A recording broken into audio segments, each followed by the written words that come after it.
This is Newsmax TV. I'm Ashley Martella.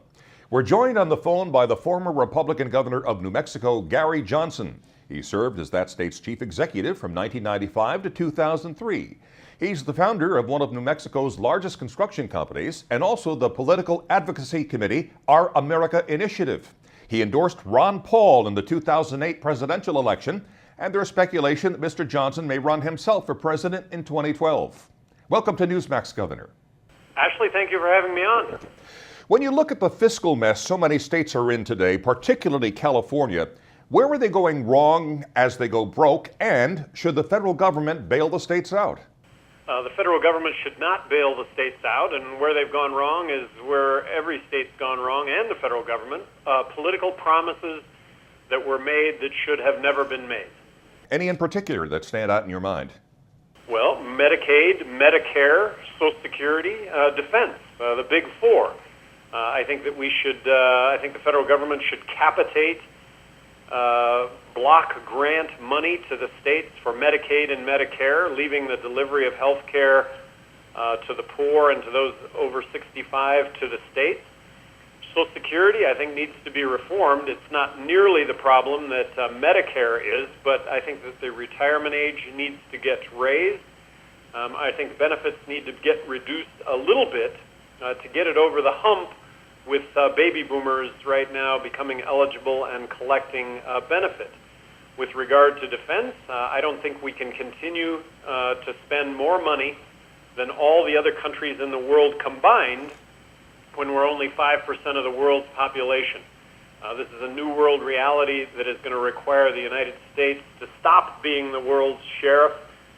We can't continue to nation build when we have our own nation to build. Do you propose us getting out of Iraq and Afghanistan right now, and how much would you cut from the defense budget? Well, I advocate a balanced budget tomorrow. So right now we're borrowing about 43 cents out of every dollar that we're spending. So yes, we should cut defense. We should be out of Iraq and Afghanistan tomorrow. I think that the issues that we will face by getting out of those two countries are going to be the same tomorrow as they would be 25 years from now. As you look at what's happening in Washington today, what would you change or try to as president? Well, first of all, stop the spending. Stop the spending, slash spending significantly. I think that the biggest threat to national security is the fact that we spend more money than what we take in. I think the biggest threat to our way of life is the fact that we have spent more money than we can afford, putting us in a state of bankruptcy. And unless we address this situation now, I think that we're going to be left with no country at all. What's the worst thing about our tax structure today? I think that it's just not fair that it doesn't promote growth, innovation, entrepreneurship. I would eliminate the corporate income tax completely, with the understanding that it's a double tax, that corporations are owned by individuals. The revenues from a corporation get distributed to those individuals at which point they are in fact taxed. So eliminate corporate income tax. I think that gets the United States on the right footing to become the place to do business worldwide. Some advocate abolishing the IRS and substituting a flat tax or a consumption tax. Is that something that you like? Well, I like the notion of fair tax. I like the notion of abolishing the IRS. So I'll be curious. The devil is always in the details. I would just beware that it ends up being a tax increase as opposed to neutral tax that's been made easier, which is terrific, or an actual tax reduction, which is terrific, which would in fact stimulate economic growth, in my opinion. Huge issue, especially for New Mexico. Illegal immigration and the escalating deadly drug cartel violence along the Mexican border continue to be huge issues. New Mexico is a border state. What are your solutions to solve or at least ease the crisis, and what would you do to improve border security?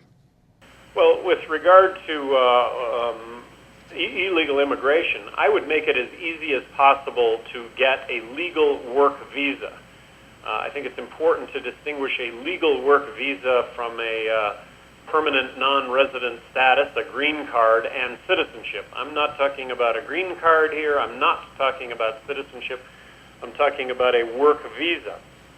A work visa would be a background check. It would also be a Social Security card that applicable taxes would get paid. With regard to the 11 million illegal immigrants that are in this country right now, I would set up a grace period by which they can get a legal work visa. Again, not a green card, not citizenship, but a legal work visa. And then once you set this up, once you allow that grace period to pass, then make it a one-strike, you're out. If you're in this country illegally, you're going to be arrested, you're going to be deported, you're not going to come back.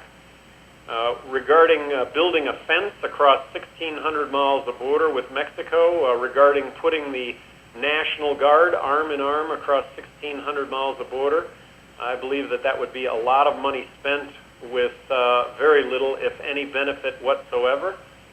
And then lastly, legalize marijuana.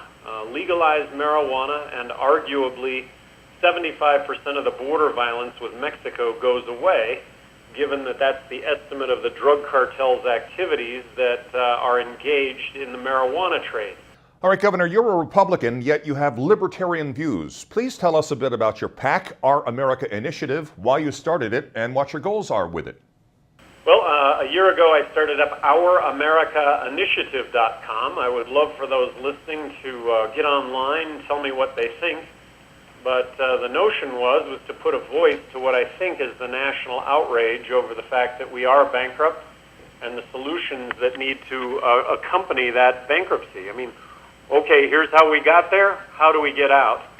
And so for me, I'm trying to broaden the Republican base also, believing that potentially Americans might give control of the Senate back to Republicans and the presidency to embark on actually balancing the budget. I don't know why citizens might do that, though, given the fact that in the mid-'90s they gave Republicans that chance.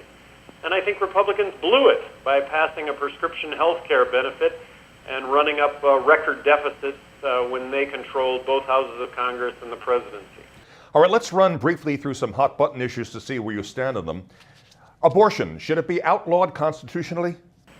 I support a woman's right to choose up until viability of the fetus. As governor, I would have signed a bill banning late-term abortion. I've always supported parental notification, counseling, and I support the notion of no public funds used for abortion. How about gay marriage? Should that be banned? I support the notion of gay unions, civil unions. I think the government should be in the civil union business, not the marriage business, and leave marriage to the churches. Obama's national health care law, should that be repealed? It should be repealed, and it should be repealed along with the prescription health care benefit that Republicans passed when they controlled Congress and the White House. All right, Second Amendment versus gun control. Which side do you fall on? I fall on the Second Amendment side of that. Okay. Ron Paul would like to see the Federal Reserve abolished. What do you say to that? You know, I don't think it's going to happen with Congress, but if I were in a position to abolish the Federal Reserve, I would, in fact, sign off on that. I think that we could have a banking system that would rely on regional banks in a more competitive interest rate environment. I believe that the Federal Reserve should be about price stability. I realize that employment has been added to its mandate, but it should be about price stability. The Federal Reserve should be about reducing inflation and a strong dollar as opposed to stimulating inflation and a weakening U.S. dollar. All right, finally, the big question. Are you going to run for president? Well, I'm going to have to dodge that one, Ashley, because of my legal status as a 501c4, Our America Initiative, which does not allow me to comment about running for political office, and I'm sorry for that dodge, but that's where I'm at. Okay, I take it that's not a definitive no. Well, it's not a yes either. It's something I can't comment on. Okay, again, his website is ouramericainitiative.com. Former New Mexico Governor Gary Johnson, thanks so much and good luck. Ashley, thank you very much. And thank you for watching Newsmax TV.